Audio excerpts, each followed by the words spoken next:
Hi అండి, నమస్తే. Welcome back to our channel cook with Shravs. ఇవాళ వీడియోలో మీకు ఒక మంచి హెల్దీ అండ్ టేస్టీ స్మూతీ రెసిపీని చూపించబోతున్నానండి. అదేనండి బ్లూబెర్రీ బనానా స్మూతీ. ఈ స్మూతీ అనేది చాలా టేస్టీగా ఉంటుంది, మంచి హెల్దీ రెసిపీ కూడా. మీకు బ్లూబెర్రీస్ అనేవి అవైలబుల్గా ఉన్నప్పుడు ఇలా ఒకసారి స్మూతీని ట్రై చేసి చూడండి, చాలా టేస్టీగా ఉంటుంది. ఈ సమ్మర్లో పిల్లలకి ఈ విధంగా ఒకసారి స్మూతీని చేసి ఇవ్వండి, చాలా ఇష్టంగా తాగుతారు. ఇప్పుడు ఒక మిక్సీ జార్ తీసుకొని అందులోకి 1 కప్పు వరకు బ్లూబెర్రీని తీసుకోవాలి. అలాగే 2 అరటి పండ్లను తీసుకోండి. ఇందులోనే 1 టేబుల్ స్పూన్ వరకు చియా సీడ్స్, ఒక 10 ఐస్ క్యూబ్స్ వేసుకోండి.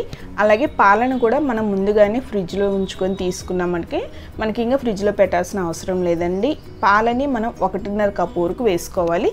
స్వీట్నెస్ కోసం ఒక 3 టేబుల్ స్పూన్ వరకు హనీని వేసుకుంటున్నాను. మీకు కావాలంటే షుగర్ కూడా వేసుకోవచ్చు, బట్ షుగర్ని అవాయిడ్ చేసేసి మనం హనీ కనుక యూజ్ చేసినట్లయితే మంచి హెల్దీగా ఉంటుంది.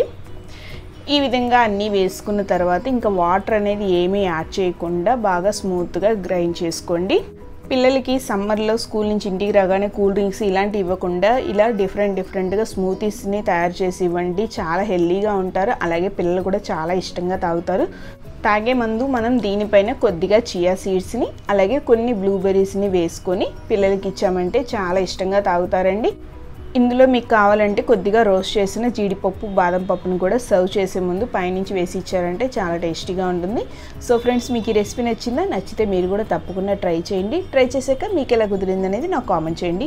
మీలో ఎవరైనా నా ఛానల్ని ఫస్ట్ టైం విజిట్ చేస్తున్నట్లయితే నా వీడియోస్ మీకు నచ్చితే సబ్స్క్రైబ్ చేసుకోండి. పక్కనున్న బెల్ ఐకాన్ని క్లిక్ చేసేసి ఆల్ ఆప్షన్ని క్లిక్ చేశారంటే నేను ఎప్పుడు ఏ కొత్త వీడియో పెట్టినా మీకు వెంటనే నోటిఫికేషన్ వస్తుంది. Thank you for watching.